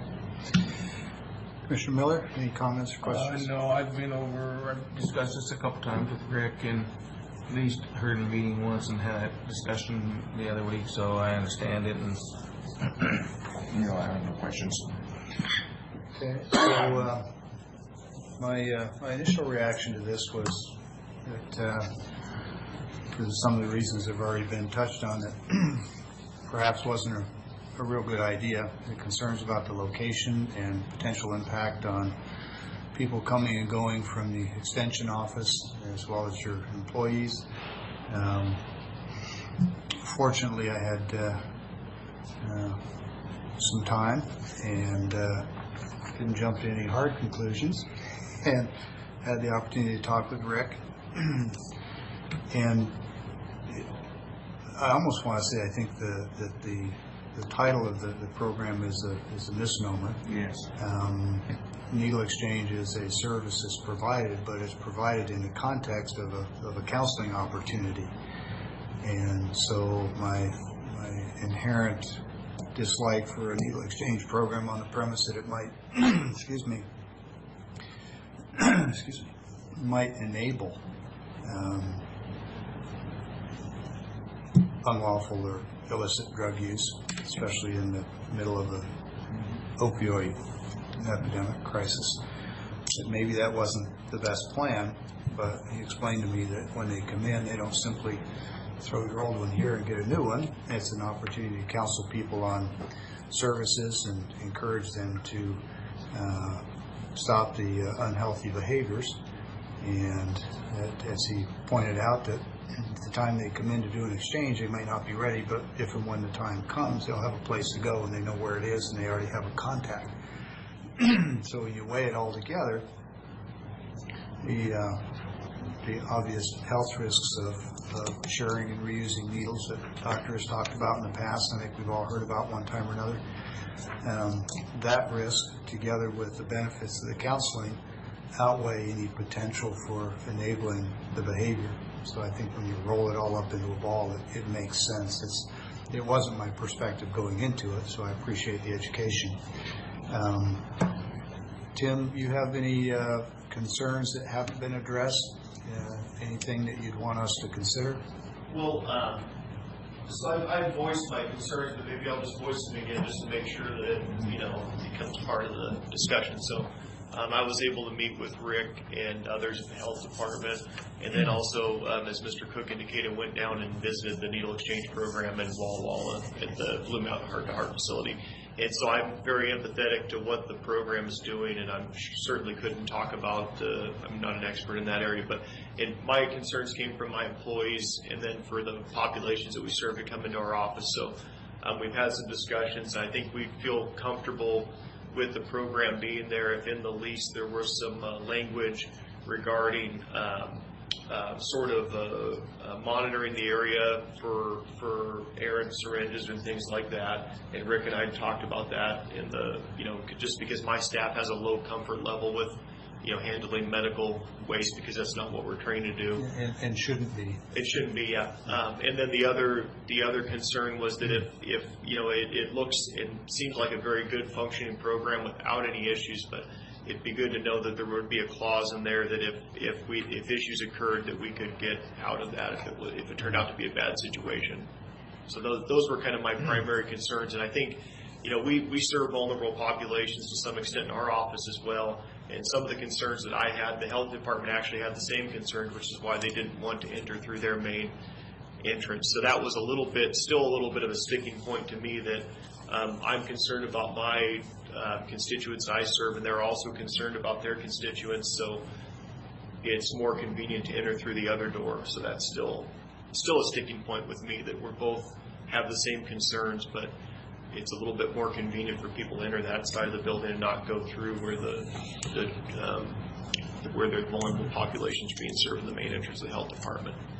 Does that make sense, or I didn't articulate that very well? No, you did. I appreciate your mentioning the need for an exit strategy. It's one of the things I had on my list, is that, if time and experience shows that this was not as good an opportunity as we thought, we need to have an exit strategy.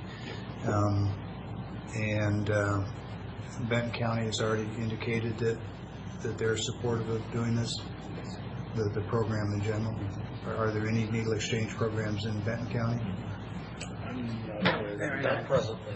We don't have one at the main health building? No, we do not. I mean, it's the location of the main health building is kind of problematic in that it shares a parking lot with the Benton County Sheriff's Office and the Benton County Jail. So. Sure. And the training rooms that we have in that facility are regularly used for law enforcement training. So for exchangers and folks with this, it tends to be a deterrent for them to come into that building. Okay. Do we have the same sort of needle exchange need in Benton County that we have in Franklin? We believe so. Are we doing anything to establish an exchange somewhere else in Benton County that would be more suitable than a place inhabited by law enforcement? We have made contact at least once with Grace Clinic, which is a tenant of a building that we own. Right. There's also been some thoughts that we've actually requested funding at one time for a mobile needle exchange. I'm sorry, for what? Funding for a mobile needle exchange. This was about a year and a half ago, and we're turned down for the funding. But as a health district, we continue to look for those opportunities to do services where it's necessary. And at this point, we have not found a little. We had some funding that we thought we could get for the solid waste grant.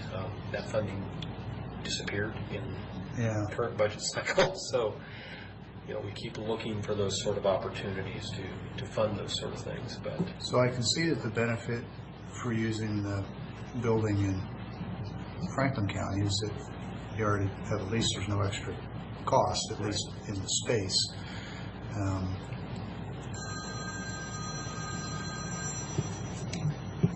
What time's lunch, Bob? Yeah. That's the unwritten rule. If your phone goes off in a board meeting, you buy lunch for everybody that's in the room at the time. We'll be going to Anthony's at what time? So, and I can say that because my phone has gone off and they didn't make me buy it. So.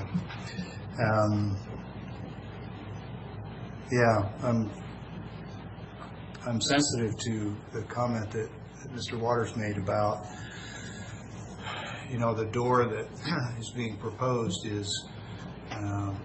has more potential to impact his operation than the health departments. And the reason it sounds like we're choosing that is because it's more desirable for the health department, or did I hear you say that the routing, is it a routing issue inside the building? It is a route. I mean, the space that we have available, it's difficult to get to from inside the building. It puts actually clients into a hallway that leads directly to Definition Cooperative Extension. You're actually on the record, so I'm going to have to ask you to speak in the mic loud enough that we can hear it so that she can get the notes. The way that the rooms are set, they're kind of separate from the regular health department. To get to them from our lobby, you would go down a hallway that actually leads directly to space occupied by Cooperative Extension, if you were to do it from inside the building. From the exterior location, it leads to basically what you could term a two-room suite. A small waiting area and a service area. Now, could they enter the hallway? Yes, they could enter through a door, but the door would be locked. When no one is utilizing that service that is a completely locked off space, that is locked off from the outside. It's also locked off from the health department and WSU Cooperative Extension, so that it's an isolated space. That's the reason why, you know, we looked at that being the most appropriate place, and also to not segregate always because of risk to our clients, but to protect the anonymity of the exchangers. Sure. You know, they don't necessarily have a desire to be sitting in our lobby with other clients while holding, you know, a Sharps container of needles. Okay. All right. So you mentioned the counseling that is part of this exchange, which I think is great. That was persuasive to me. Who provides that counseling? It is Blue Mountain Heart to Heart. It is actually the group. They will actually be performing the needle exchange service, and it's the same group that actually does this and has been operating since the mid-90s. And they're self-funded, or? They're a nonprofit agency. They have grant funding from State Department of Health, from the University of Washington, and a nonprofit foundation in Chicago to do this work. Okay, great. I'm real sensitive to the proximity to the exchange, and I'm wondering if, and I'm wishing now I'd gone over and walked that building again. It's been a while since I've been in there. Is there no other place that doesn't have the potential for direct overlap with his employees and people coming to Extension? I mean, even the possibility of popping a door into the building somewhere else? If we popped a door into another space, that would certainly, in theory, could be, you know, a possibility. I don't really know where you would do that. Right, and having not looked at it that way, I couldn't give you a good answer. I mean, our intent is to, you know, at least originally, this is a one-day-a-week thing, 4 hours a week, typically scheduled for Fridays from 10 to 2 is kind of the intent of the contractor, and obviously if it needs to be more often, they would do more often. Yeah. Hoping to, you know, a couple of things, and a couple of things we discussed with Tim was to not have this going on when they're necessarily going to have students in that building.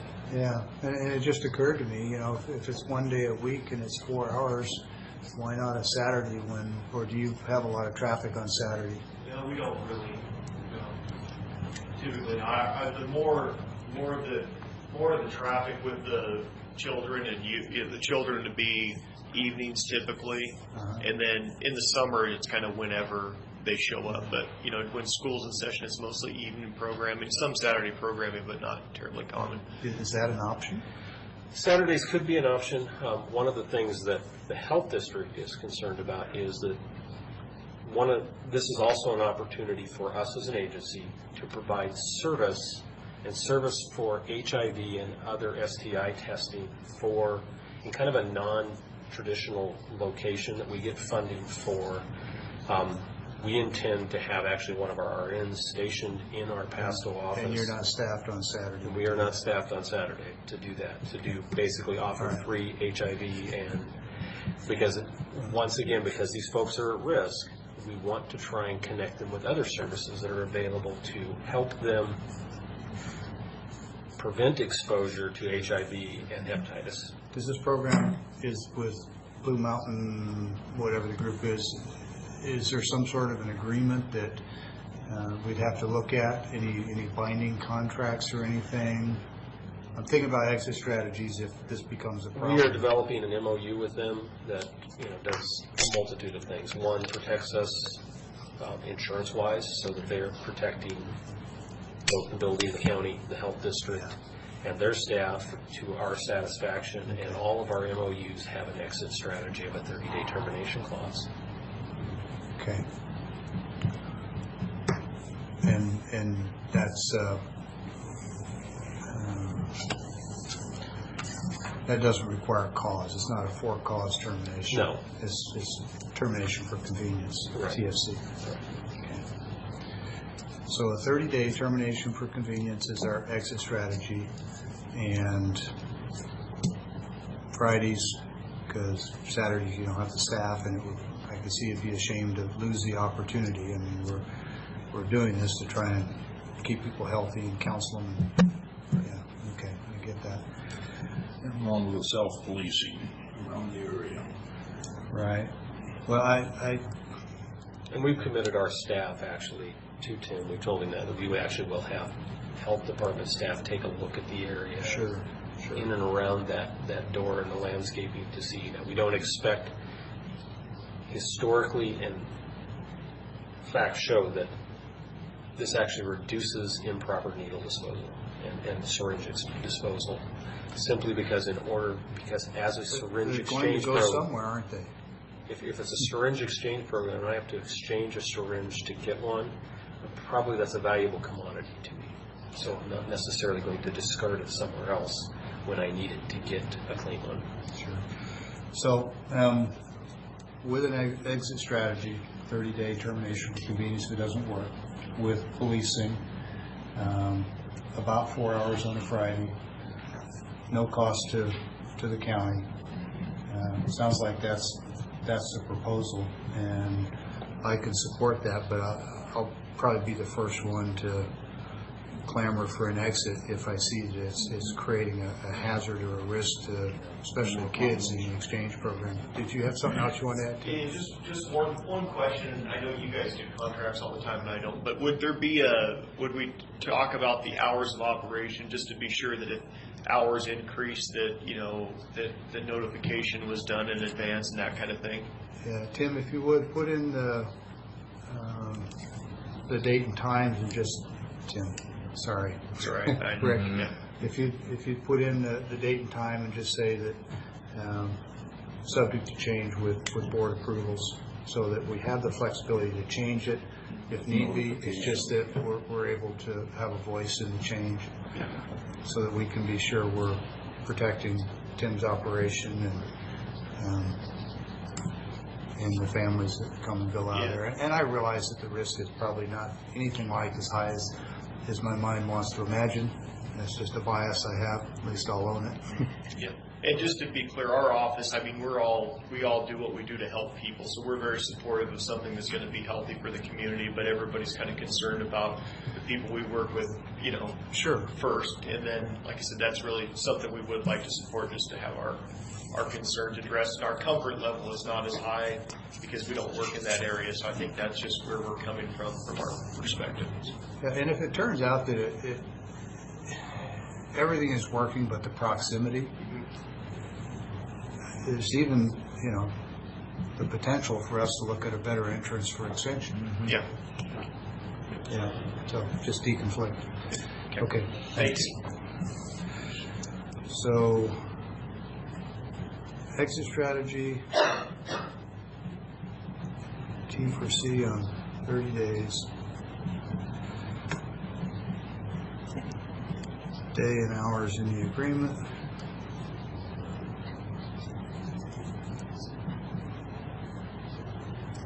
What else? Was that it?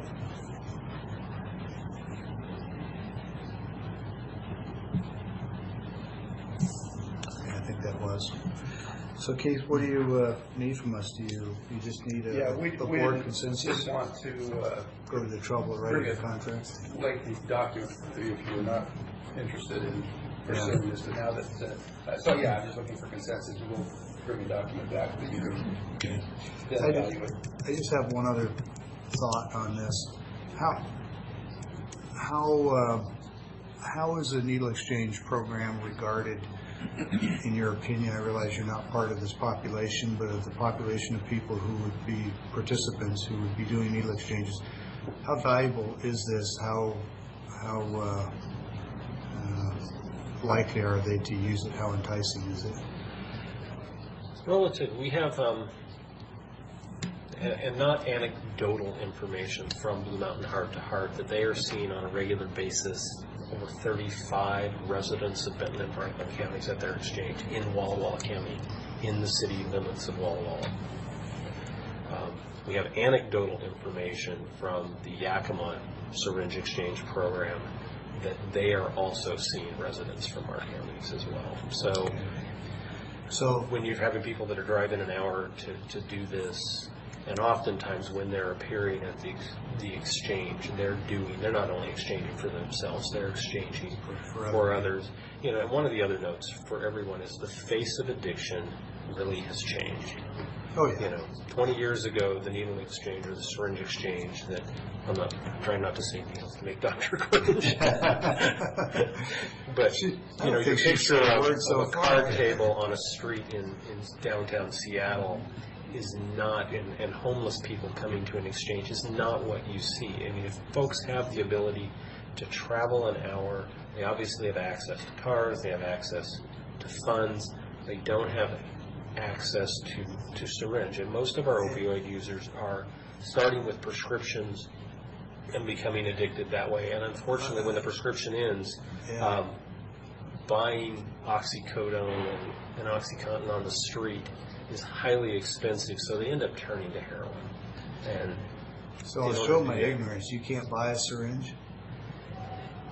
You can buy certain syringes. You probably can't buy syringes that are suitable for this without a prescription. All right. Well, fair enough. So that gives rise to, and the reason I asked that question, obviously if somebody will drive an hour to Walla Walla, they'll drive to downtown Pasco from Kennewick and Richland and Prosser and elsewhere. So there's that pervasive law of unintended consequences, which is we suddenly have a significant influx of people. It's 4 hours one day a week.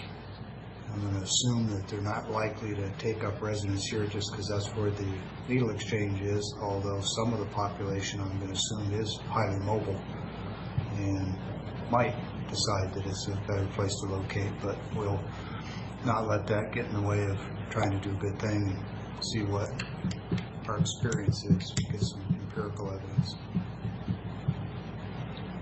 We'll see a contract and we'll go from there.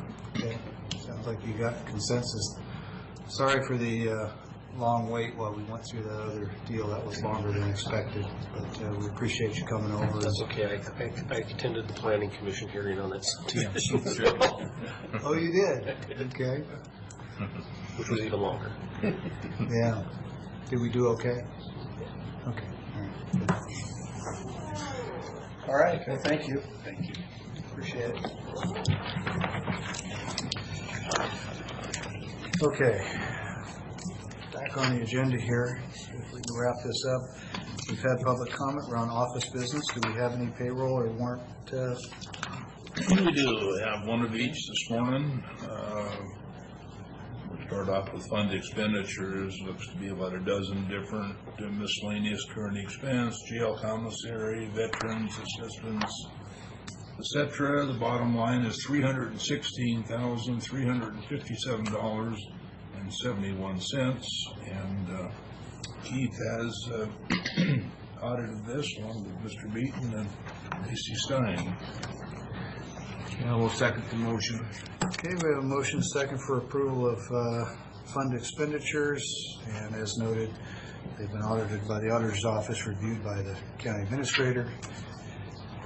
Not hearing any comments or questions, all in favor, please say aye. Aye. Aye, those are approved. Next, I have a question for Keith too on this veterans assistance. Has been anything done, or you get a chance to look at who locates these? And we just went through that here 3 weeks ago or so. Was it?